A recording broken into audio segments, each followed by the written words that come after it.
which is what the Board Investor breakdown in series is going to be about.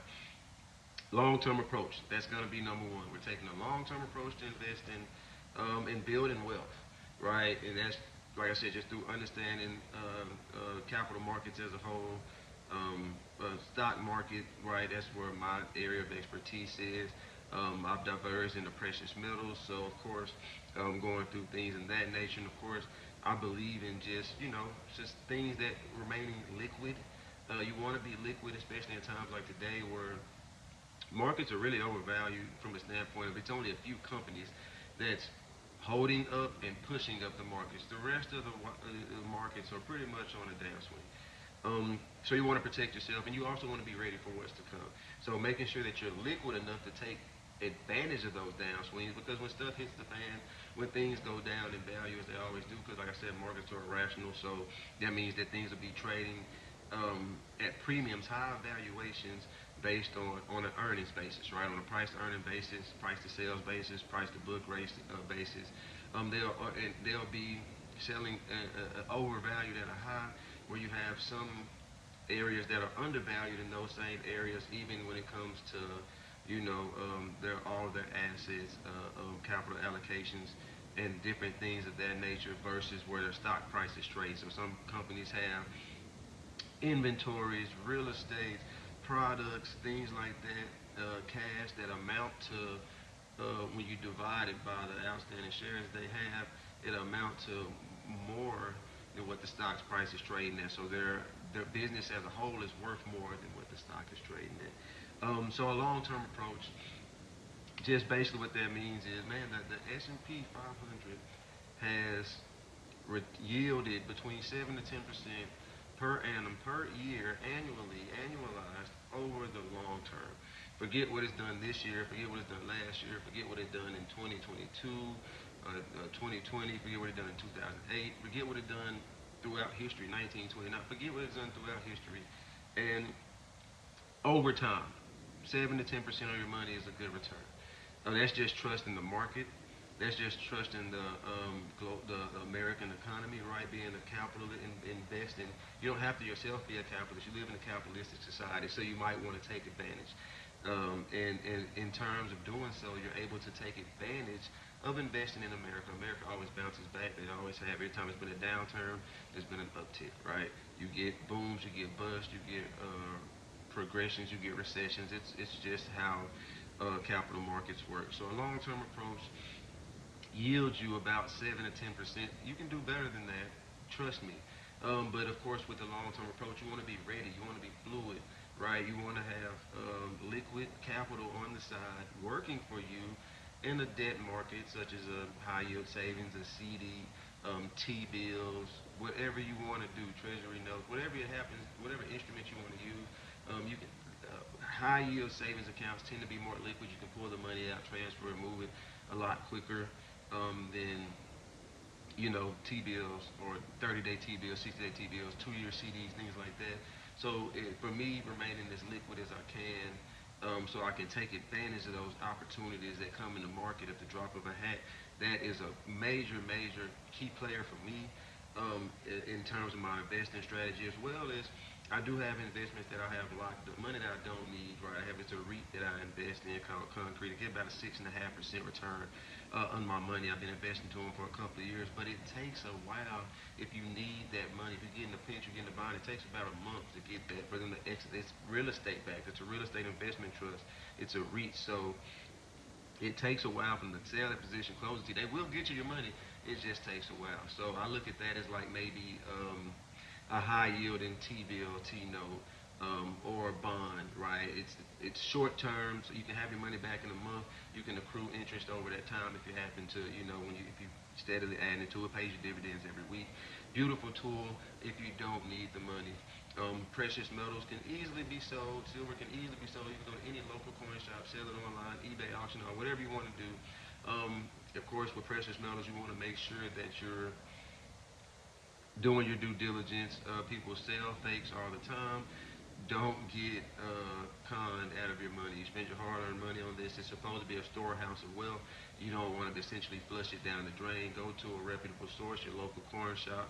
a coin shop or, of course, a online dealer. I prefer the local coin shop route only because you get to build that rapport with them. They give you deals and stuff like that, and they can get you closer to spot price, which is actual what the number, what the ounce of that coin is actually selling at, or whatever metal is actually selling at currently. So a lot of places they'll charge $3, $4, $5, and you gotta pay shipping if you're doing it online.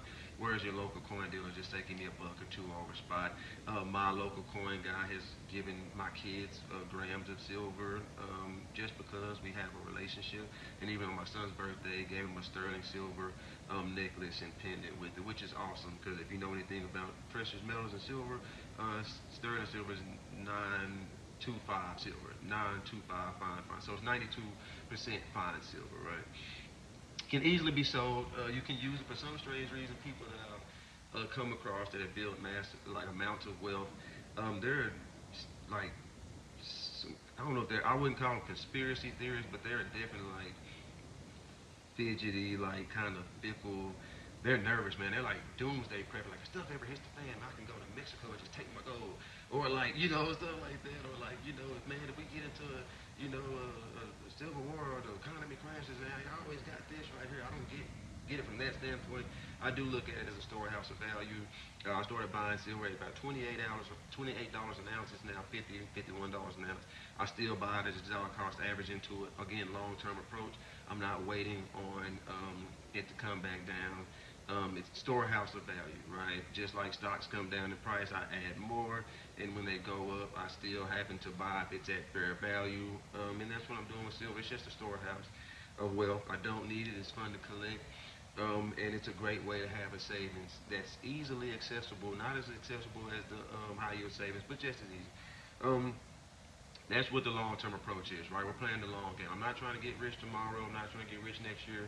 I want to have more tomorrow than I had today, and more, next year, a lot more next year than I had today as well. It does it have to be $1 million? No. I look at this journey from a standpoint of, man, when I look at my portfolio, whether because I add new capital to it, so it might have went down because the markets are down, but I add new capital to it continuously, so it's continuing to rise. Or when I'm adding more money to my high yield savings, or when I'm adding more, buying more silver, and things like that, you just watch it over time increase. You look at it, you're like, man, I don't really got a lot here, but when you look at it like 3 months ago, man, I got considerably more than then, and that's where the long-term game is. And of course, the basis of the long-term engine is compounding.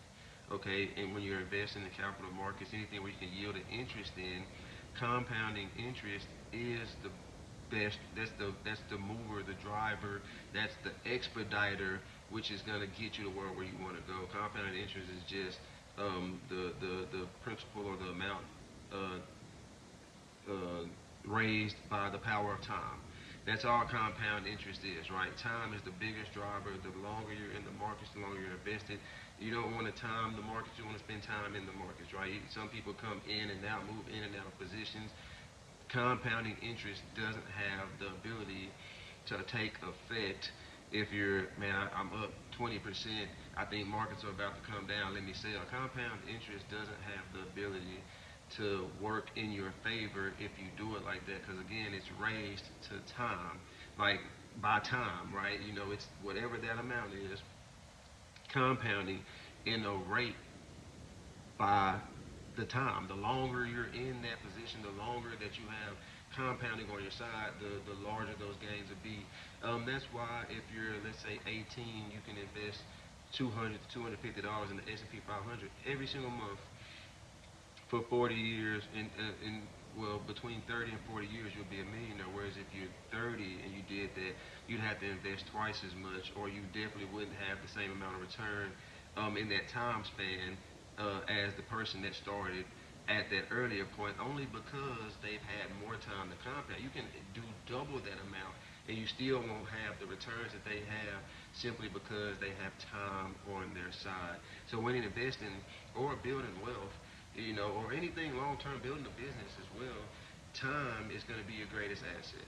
Okay, the amount of time that you're putting into it, whether you're building influencing company, whether you're doing e-commerce, whether you're doing cleaning service, no matter what it is, whether you're doing, whether you got a franchise or you're starting something, you want a franchise, you got to start somewhere. So time is your biggest multiplier, and in the financial markets, it is a great ally. Um, Being diversified. The boring investor breakdown is centered somewhat around minimal diversification. I'm not chasing trends or gains. I know what works. I know what works for me, and that's how I operate. Now, here's the thing. That's it. So, precious metals, stocks, high yield savings, REIT, that's my four streams of diversification right there. That's it. Now buy and sell stuff on the side. Four streams of income. I'm diversified. Of course, I have a job. So I'm diversified. I don't have to. Don't get me. I'm an active investor. So of course, I'm listening to earnings calls every quarter. I only own 8 stocks, right? So that makes it easy. And of course, I listen to other companies' earnings that I'm take interest in, or I want to see where the economy is going. Because let's say someone like a McDonald's